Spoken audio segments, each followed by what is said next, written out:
नमस्कार।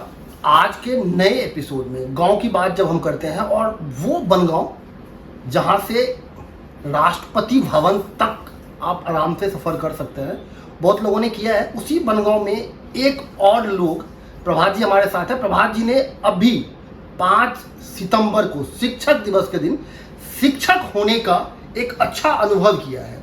एक अच्छा सा अनुभव करने के साथ बड़े लोगों के साथ, राजनेताओं के साथ मंच साझा किया है। तो हम सीधा प्रभात जी से चर्चा करते हैं कि क्या अनुभव रहा और कैसा रहा। प्रभात जी, बहुत बहुत धन्यवाद है आपका कि आपको शिक्षक दिवस के दिन शिक्षक होने का गर्व एहसास हुआ। शिक्षक होने के साथ साथ आपको सम्मानित किया गया, कैसा फील करते हैं आप?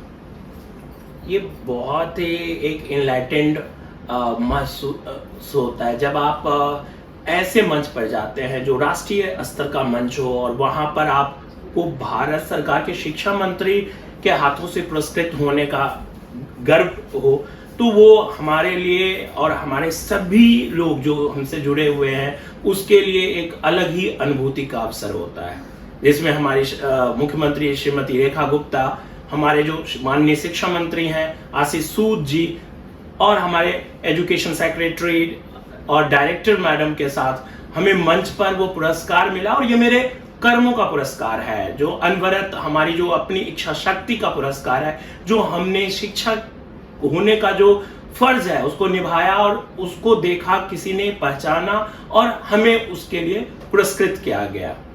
आपने अपने वीडियो में कहा है कि आपके तीसरे पीढ़ी आप हैं जो शिक्षक है, मतलब आपके पिताजी भी शिक्षक थे और आपके दादाजी भी शिक्षक थे। तो पहला पुरस्कार जो है जो आपको मिला है, ये सिर्फ आप अकेला इसको गर्व महसूस कर रहे हैं या पूरा परिवार महसूस कर रहे हैं? ये क्षण ऐसा होता है कि हम क्या कहें, हम उस समाज से आते हैं, तो जब आप कोई योगदान देते हैं और आपके योगदान को कोई पुरस्कृत करता है तो वो केवल आपका पुरस्कार नहीं रह जाता है, वो आपके परिवार का, आपके समाज का पुरस्कार है। तो मेरे बाबा स्वर्गीय श्री कुशेश्वर झा जी थे और वो कर्तव्यनिष्ठ थे। उन्होंने शिक्षा में, वो संस्कृत के टीचर हाई स्कूल में थे, लेकिन यूनिवर्सिटी के बच्चे हमारे दरवाजे पे आकर के इंग्लिश पढ़ने आते थे। 10th तक का मैथ्स हमें उन्होंने पढ़ाया है, जबकि वो एक भाषा के शिक्षक थे। उनको उर्दू आती थी, उनको अरबी आती थी, उनको मैथिली आती थी, उनको फारसी आती थी। वो जब अपने मृत्यु काल समीप थे तब भी कहते थे, छज्जे पे मेरा उर्दू की किताब रखी हुई है, ला दो।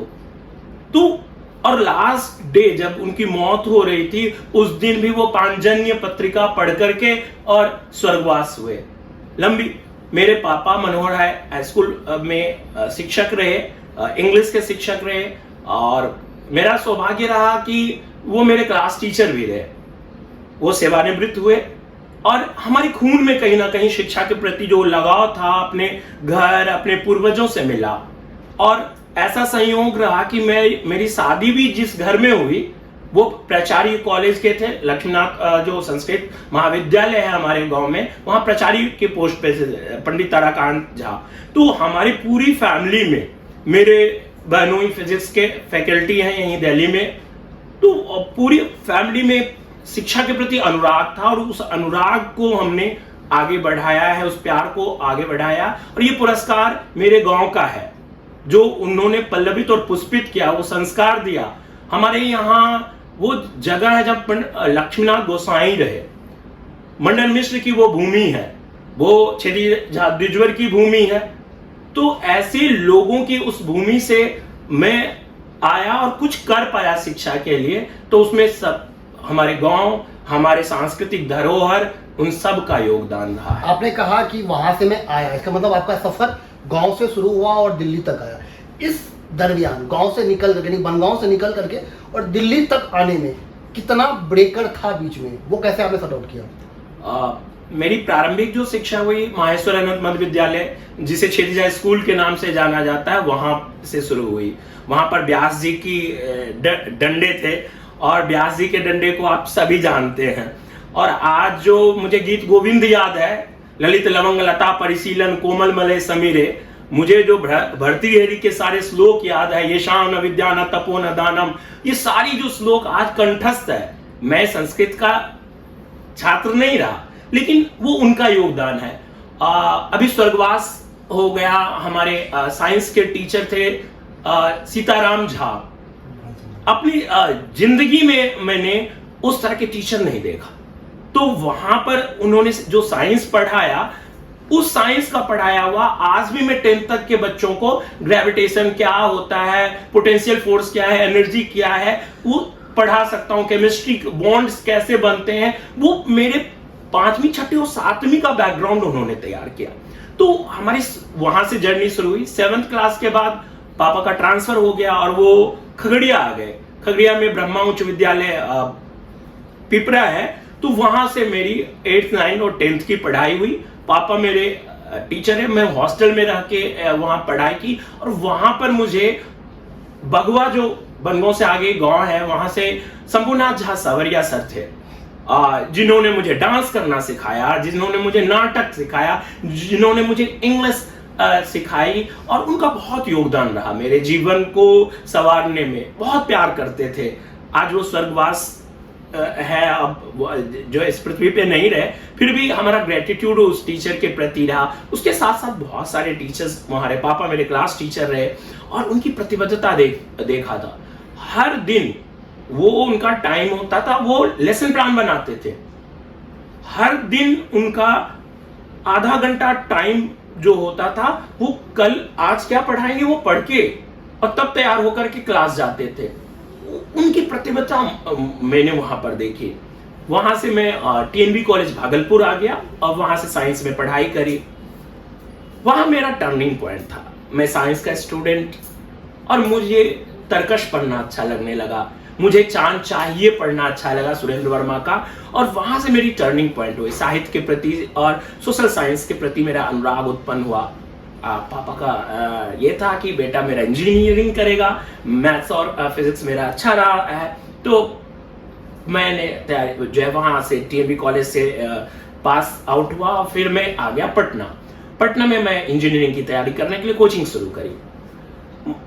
मेरा प्रैक्टिकल नॉलेज थोड़ा कम है, तो मुझे लगा कि मैं क्या करने जा रहा हूं, मैं साइंस पढ़ के क्या करूंगा, इंजीनियरिंग बन के करूंगा क्या। मुझे तो टूल जो है एक स्क्रू ड्राइवर को जो है चलाना नहीं आ रहा है और मुझे नहीं करना है ये।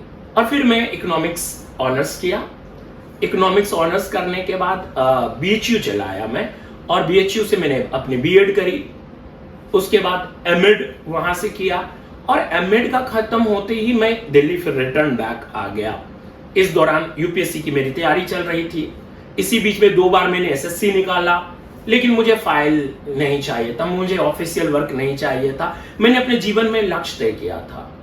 2 लक्ष्य था, आइदर और वाला। या तो मैं टीचिंग में जाऊंगा, UPSC करूंगा IAS के लिए, नहीं तो मैं जाऊंगा तो टीचिंग में। तो ये जो टीचिंग है मेरा चॉइस है, बाय फोर्स नहीं है, ये मेरा पैशन रहा। मैं जिस क्लास में था उस क्लास के जो है अपने दोस्तों को पढ़ाया करता था, वो B.Ed हो M.Ed हो। और मैं विश्व भारती शांति निकेतन का PhD एंट्रेंस टॉपर रहा। वहां से मैंने PhD करनी शुरू करी, लेकिन किसी कारणवश मेरा अधूरा रह गया। वो मलाल हमेशा लाइफ टाइम का रहेगा कि मेरा PhD अधूरा रह गया। उसकी भी जर्नी है। तो वहां 2010 में यहाँ पर मैंने एक कोचिंग इंस्टीट्यूट में पढ़ाना शुरू किया और at that time I am getting handsome amount, जो एक सिंगल बच्चे के लिए ये था, वहां ले रहा था। उसी समय में 2010 में मेरा नेट JRF हुआ एजुकेशन में। तो मेरे पास एक ऑप्शन था कि PhD करो, और दूसरा ऑप्शन आ गया कि मैं झारखंड पब्लिक सर्विस कमीशन निकाल लिया, और जिसमें TGT इकोनॉमिक्स के पोस्ट पर मेरी नियुक्ति हो गई झारखंड गवर्नमेंट के सेकेंडरी एजुकेशन डिपार्टमेंट में। अब दिक्कत प्रॉब्लम वहां से आई कि जो है ये कॉन्फ्लिक्टिंग सिचुएशन था मेरे लिए कि मैं PhD करूं या मैं गवर्नमेंट जॉब। और जैसे आपको लगता है, हम सबको लगता है कि बिहार के लोगों में एक ऑब्सेशन है गवर्नमेंट जॉब के प्रति। पापा ने कहा कि there are so many persons who have done their PhD and still they are unemployed, so you got the opportunity, first grab it. कहीं ना कहीं दबाव था। 30 अगस्त का लास्ट डेट था ज्वाइन करने का। मैं 30 अगस्त को ज्वाइन किया वहां पर। तो वहां पर ज्वाइन करने के बाद मेरी नियुक्ति हुई झारखंड, बंगाल, उड़ीसा के बॉर्डर पे, and it was Oriya medium school. और वहां पर मैं फर्स्ट डे जब गया, एग्जाम चल रहा था, बच्चे लिख रहे थे, I can't understand what they are writing because they are writing in Oriya. तो मुझे आश्चर्य हुआ कि अब मैं यहाँ सरवाइव कैसे करूंगा, बट हमें बीएड में सिखाया गया था multilingualism is a set. I started to learn some words, some sentences of Oriya, and I recall my first name. मुझे अपने सरकारी सेवा के पहले विद्यार्थी का नाम पता है जिससे मैंने पहली बार बात किया, बहुत सुंदर लिख रहा था, उसका नाम था Pavitra Ratan Das. I asked him what is your name, तो कहता है पवित्र रतन दास। और मैंने पूछा कि आप क्या लिख रहे हो, तो सर आंसर से लिख रहा हूँ। और वो मेरे लिए चैलेंजिंग था। मैं उड़िया के टीचर को बुलाता था और वो पढ़ते थे और मैं मार्किंग करता था। So then I requested to our department कि I can teach in English or in Hindi, but it is very difficult to learn very fastly all these subjects and transmit or communicate in Udiya। वो कहता था party करो नी कि बात मत करो, खाता ले ले बुनी, तुम्हारा जो रजिस्टर है मैं ले लूंगा। तो I started to learn, but it's very difficult। तो वहां से मेरा ट्रांसफर हो गया जमशेदपुर हाई स्कूल। मैं 2010 से 2017 तक जमशेदपुर हाई स्कूल में काम किया और वहाँ बहुत काम किया। जब मैं स्कूल आया था 100 बच्चे थे, वहाँ 400 बच्चे किया और हमारे बच्चे स्टेट्स क्या नेशनल लेवल तक डिफरेंट चीज़ों में पार्टिसिपेट, क्रॉसवर्ड कंपटीशन में हमारे बच्चे आए, इंस्पायर अवार्ड में हमारे बच्चे सेलेक्ट हुए, जवाहर बाल विज्ञान कांग्रेस में हुए। और वहाँ डिपार्टमेंटल काम भी मैंने बहुत किया।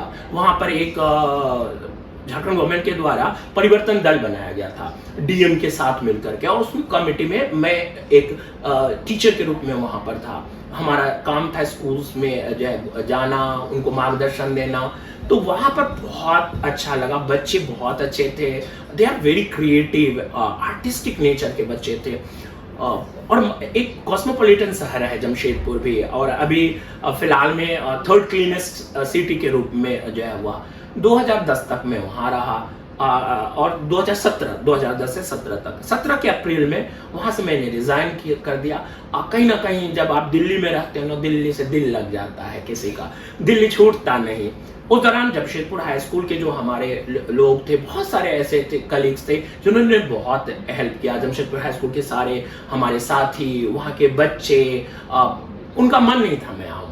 मेरे जो उस समय डिस्ट्रिक्ट एजुकेशन ऑफिसर था, उन्होंने कहा कि मुझे केंद्राधीक्षक बना दिया कि ये कुछ दिन टिक जाएगा इसी बहाने। मैंने वहाँ अपने स्कूल जमशेदपुर साइंस सेंटर खुलवाया जो अपने आप में यूनिक था। झारखंड में कुछ ही डिस्ट्रिक्ट्स में वो साइंस सेंटर था। वो हमारे और हमारे जो अधिकारियों के जो प्रयास से शुरू हुआ।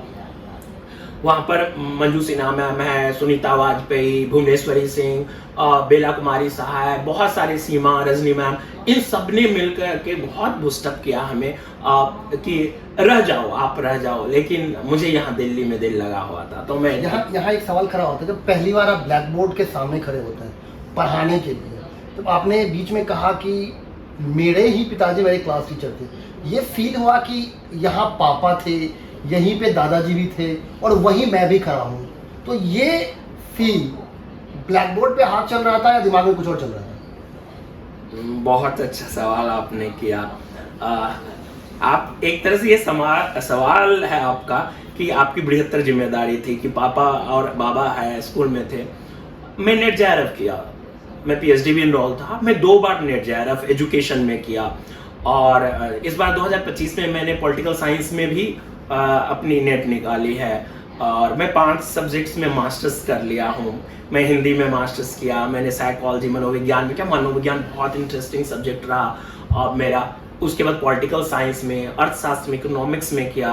तो मेरे 5 सब्जेक्ट्स में है और अभी हिंदू स्टडीज़ में मेरी स्टडी चल रही है। पढ़ना मेरा शौक रहा और मेरा मन हमेशा से रहा कि मैं हायर एजुकेशन में जाऊँ, पढ़ाऊँ। लेकिन हमारे यहाँ क्या है ना कि यूजीसी ने कह दिया है कि नेट अगर है किसी का तो you should have to call them for interview. But वास्तविक स्तर पर अगर आप देखें, यूनिवर्सिटी बिना पीएचडी को बुलाती ही नहीं है, इंटरटेन ही नहीं करती है। जब आपने एक मिनिमम क्वालिफिकेशन रखा है कि नेट होना चाहिए, तो उसको आप एटलीस्ट कॉल करो इंटरव्यू के लिए। उन्होंने जो क्राइटेरिया बना रखा है, तो उस कारण से, और जब आप सरकारी सेवा में हैं तो पीएचडी करना अभी फिर से शुरू हुआ है, पार्ट टाइम पीएचडी। और वहां क्या हुआ था कि मैं जमशेदपुर से तो परमिशन लेकर के वहां करने लगा पीएचडी, लेकिन मैं 2017 में जब यहाँ आ गया तो बोर्ड ऑफ स्टडीज को हमारे सुपरवाइजर ने लिख दिया कि अब ये यहाँ से चले गए हैं, अब इनका आना मुश्किल है, और मेरी कैंडिडेचर वहां कैंसिल हो गई। यही सिलसिला रहा।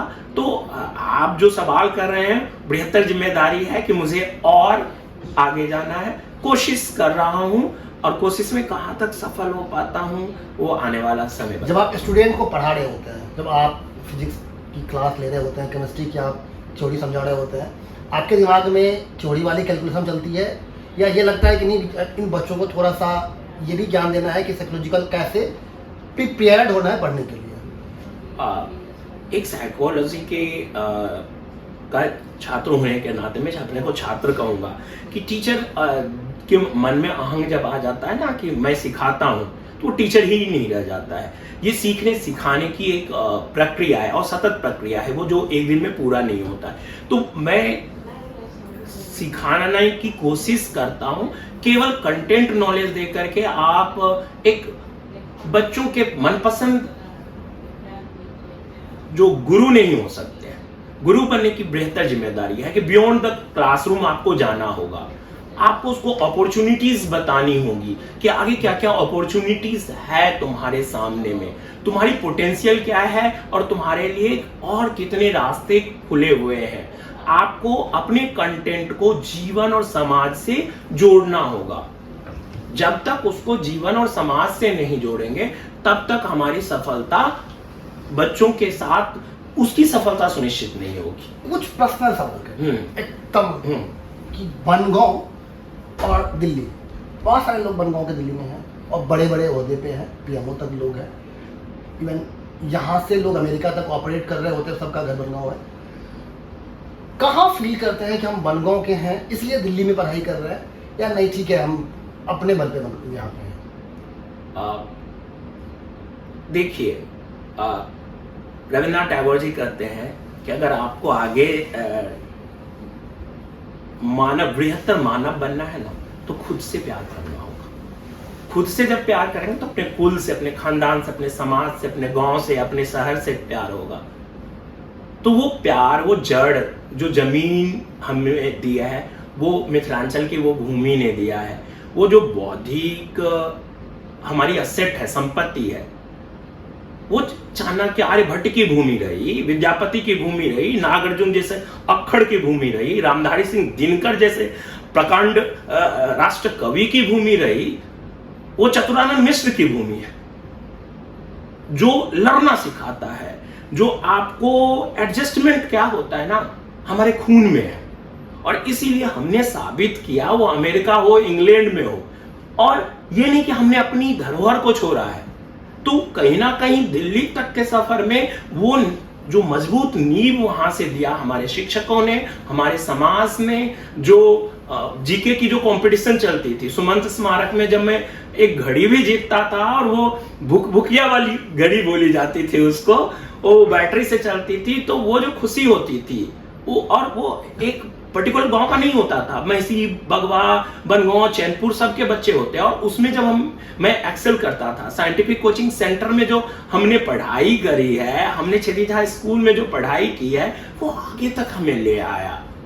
अब हम यहाँ एक सवाल करते हैं कि एक ऐसा बच्चा जो गांव में स्कूल में पढ़ाई कर रहा है, अब चूंकि बनगांव समृद्ध भी है, तो उसके साथ कुछ वो लोग भी है जो जिसके पास इतना कैपेसिटी नहीं है कि वो हैंड टू माउथ एडजस्ट कर पाए। उन बच्चों को अगर उनकी किस्मत दिल्ली ले आती है, तो वो दिल्ली के किस परिस्थिति में अपने आप को सर्वाइव कर पाएगा?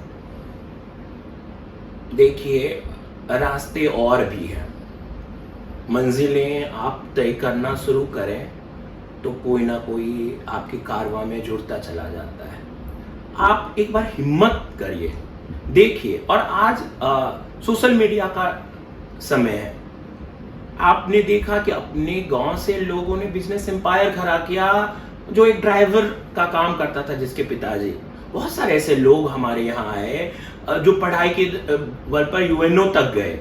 तो कहीं ना कहीं आप पहले अपने पोटेंशियल को पहचानिए, और हम सब जो बाहर रह रहे हैं, जो एक्सप्लोर किया है दुनिया, हमारी एक जिम्मेदारी है उन बच्चों को सोशल मीडिया के थ्रू, यूट्यूब के थ्रू हो, इंस्टाग्राम के थ्रू हो, या व्हाट्सएप ग्रुप के, गांव के व्हाट्सएप ग्रुप के थ्रू हो, उन्हें बताइए कि आपके लिए कौन कौन से रास्ते हैं, कौन से कॉन्फ्लिक्ट्स उत्पन्न होंगे, आपका एप्टीट्यूड क्या है। और आप देखिए कि बहुत सारे बच्चे हमारे गांव में बहुत स्मार्ट हैं, लंबे हैं, सुंदर हैं, मॉडलिंग में जा सकता है। बहुत सारे बच्चे हमारे यहाँ मंच जब होता है, नाटक होता है, आप भी नाटक में शायद भाग लिया करते थे, मुझे जहां तक याद है, उनकी नाटकीय क्षमता को हम नेशनल स्कूल ऑफ ड्रामा तक ला सकते हैं। दिल्ली में आकर के एक्सप्लोर करना होगा। जर्नलिज्म आपका एरिया है, बहुत सारा स्कोप है।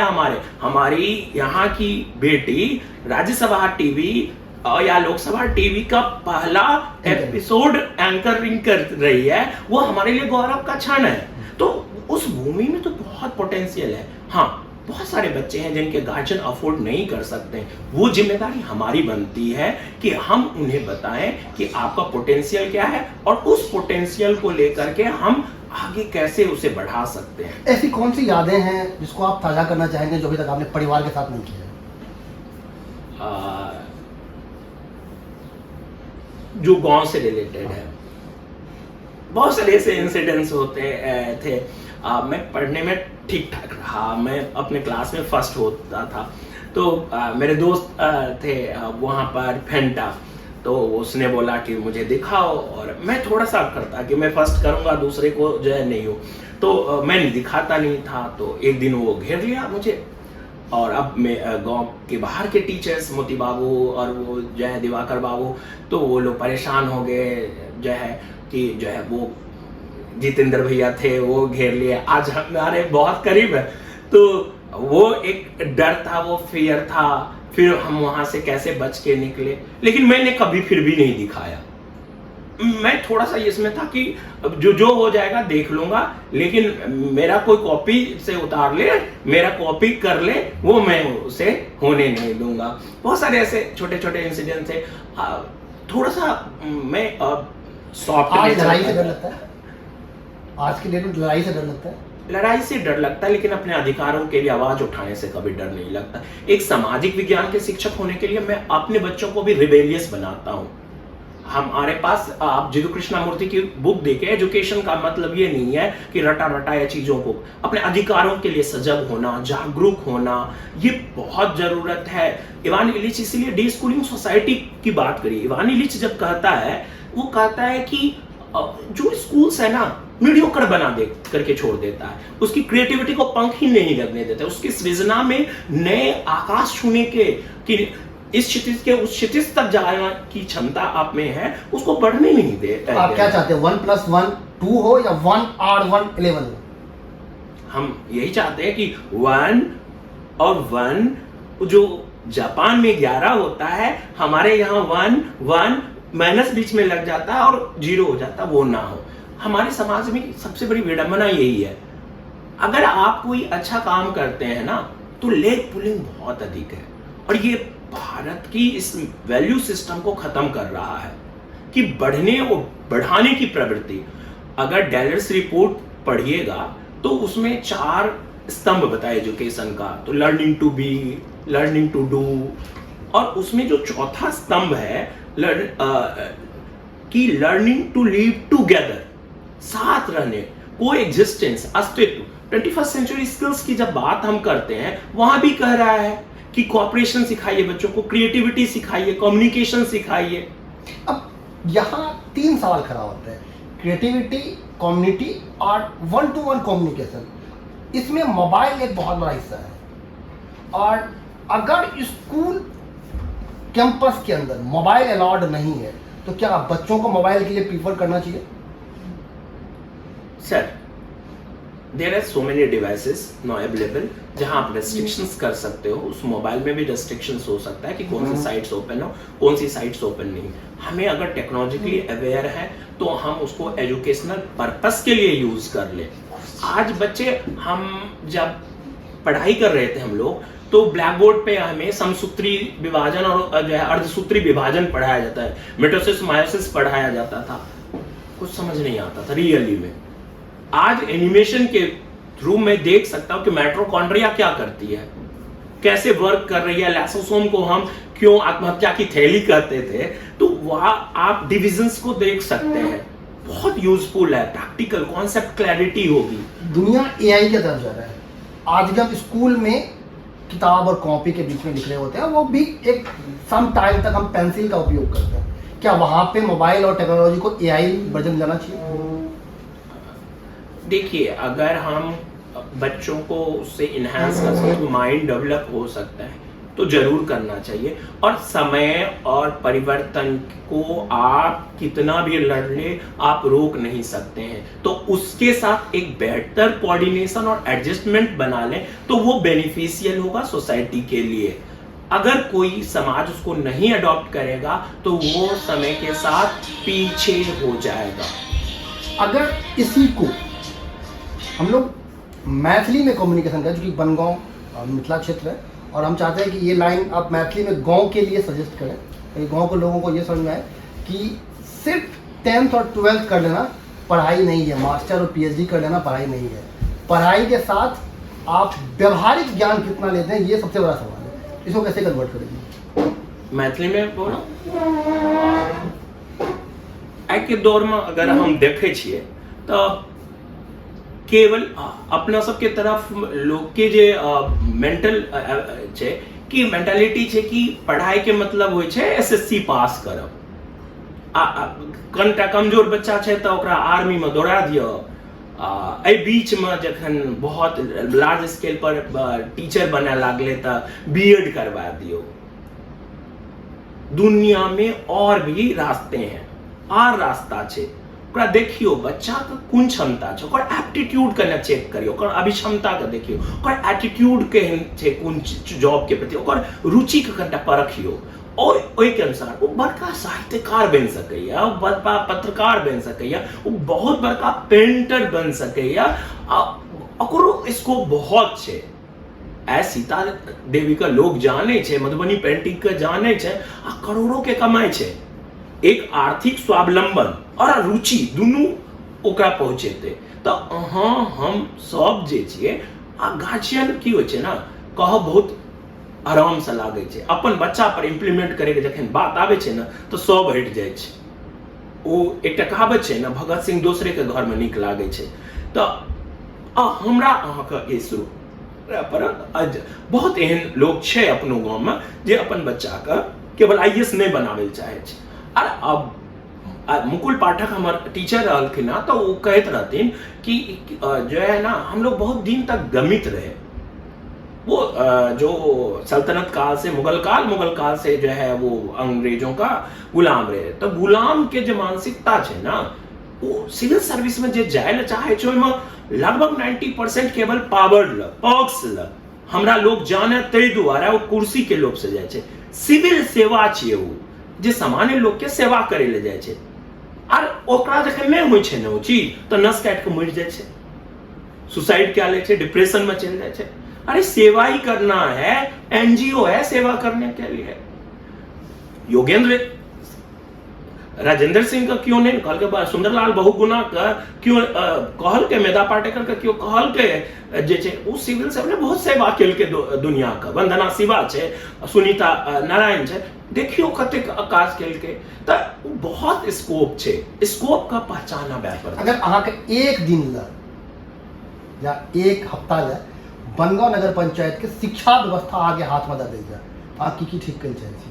सबसे पहला प्राइमरी स्कूल में हम अगर बनी तो हम कहबे कि study first, everything is second. चीजों का एक्टिविटी बेस्ड करो, ओकरा पार्टिसिपेटिव बनाओ, बच्चा का कम्युनिकेशन स्किल्स डेवलप करो, क्रिएटिविटी डेवलप करो, ओकरा क्रिटिकल थिंकिंग डेवलप करियो, समालोचनात्मक। प्रभात बोल दिया यही सत्य है, वो सत्य नहीं है।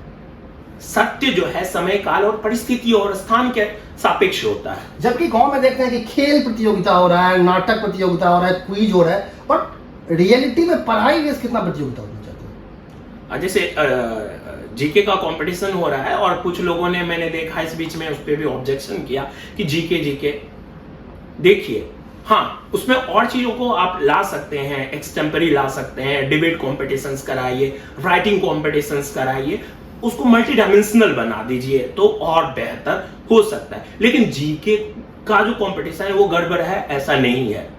कोई बहुत सारे अभी साइकोलॉजिस्ट भी होते हैं तो वो कहते हैं कि मेमोरी पे फोकस नहीं होना चाहिए, स्मृति पे फोकस नहीं होना चाहिए। गलत बोल रहा है, सब गलत बोल रहा है।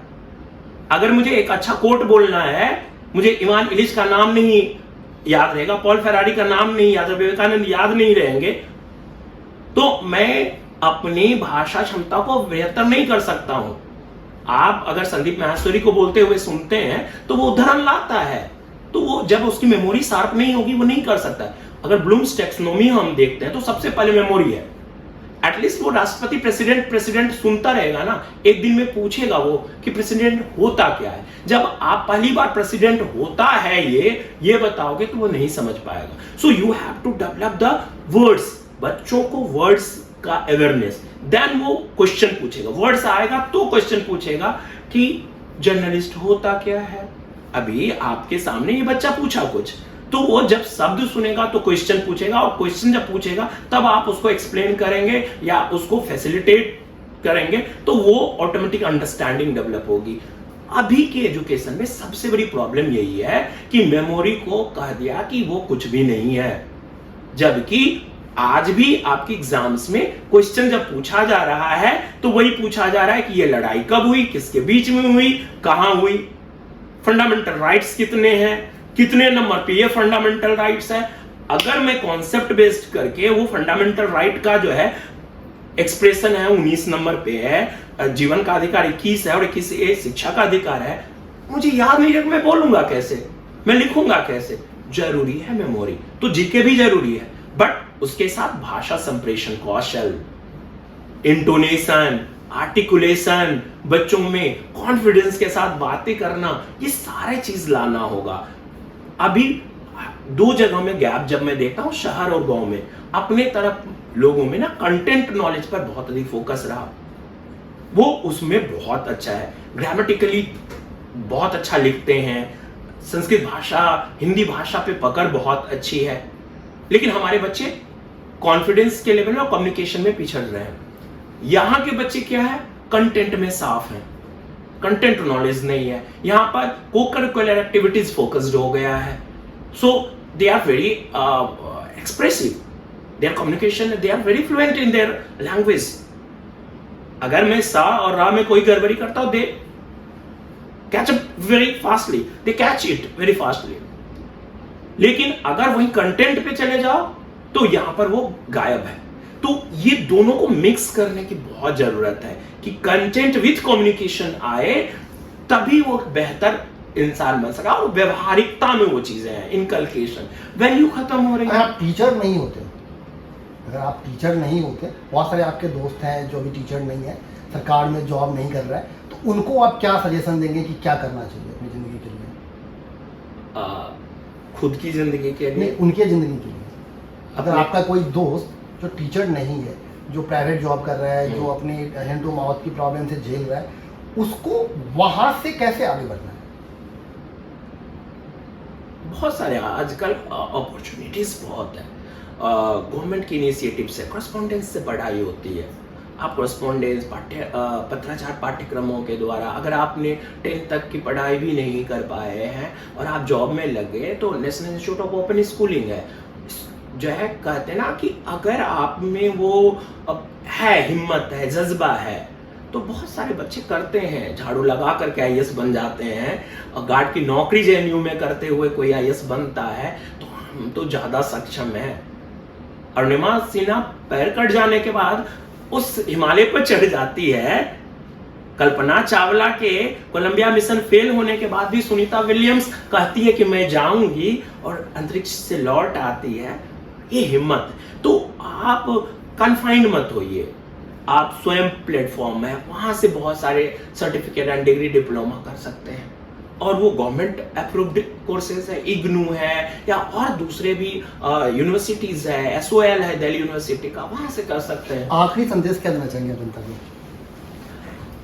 संदेश से पहले मैं अपने सारे आज मैं इस जगह पर हूं तो मैं अपने माता पिता के कारण हूं, अपने फैमिली के कारण हूं, और इस जर्नी में आज जो मुझे अवार्ड मिला उसमें हमारे जो स्कूल है गवर्नमेंट सर्वोदय बाल विद्यालय CC कॉलोनी, उसका बहुत योगदान रहा। हमारे प्रिंसिपल सर जो DC मेहर सर हैं, हमारा दोस्त सुरेश सैनी जी बहुत मदद किया इस पूरे फॉर्म भरने में, इस जर्नी में उन्होंने हिम्मत बढ़ाई कि आप क्रिएटिव हो, आप काम करते हो, आप आगे जाइए, आप केवल आप अपने तक सीमित रह रहे हैं, ये दूसरे देखेंगे, दूसरे को प्रोत्साहन मिलेगा, मनोबल मिलेगा, तो आप उसको जो है आगे लेके चलिए। तो इस जर्नी में इन सब का, मेरे दोस्तों का बहुत बड़ा हाथ रहा है, फैमिली के साथ साथ, तो उन सबको धन्यवाद। मेरे जो पदाधिकारी हैं, जो हमारे डिस्ट्रिक्ट एजुकेशन ऑफिसर्स हैं, डिस्ट्रिक्ट एजुकेशन ऑफिसर जोन है, उन लोगों का भी सहयोग बहुत अधिक रहा।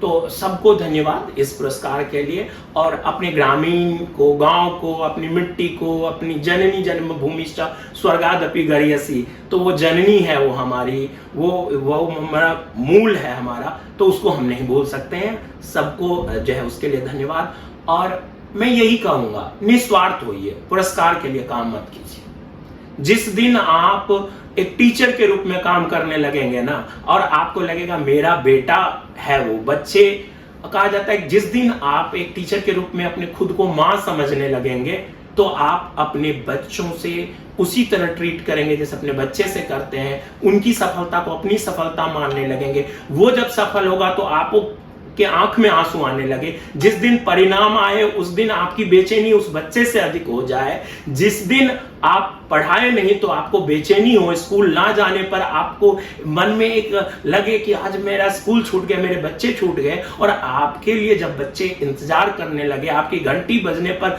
आपके लिए वो दरवाजे पे आके खड़े हो जाए, तो आप समझिए एक सफल है टीचर है। तो निस्वार्थ भाव से काम कीजिए, ईश्वर देखता है हमारे कामों को, और एक दिया जलाइए, और उस दिए से कई दिए जलेंगे।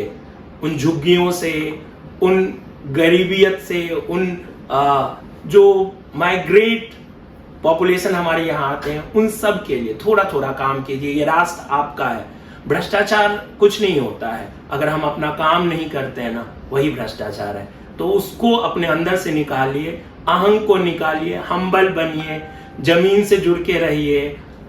कुछ नहीं इस दुनिया में हम लेके आते हैं, कुछ नहीं दे के जाते हैं। हाँ, दे के जाते हैं कुछ यादें, कुछ आपका जो किया हुआ कर्म है वही जीवन भर याद रहता है। तो समाज के लिए कुछ करिए, क्योंकि समाज से ही आप हैं। धन्यवाद। धन्यवाद।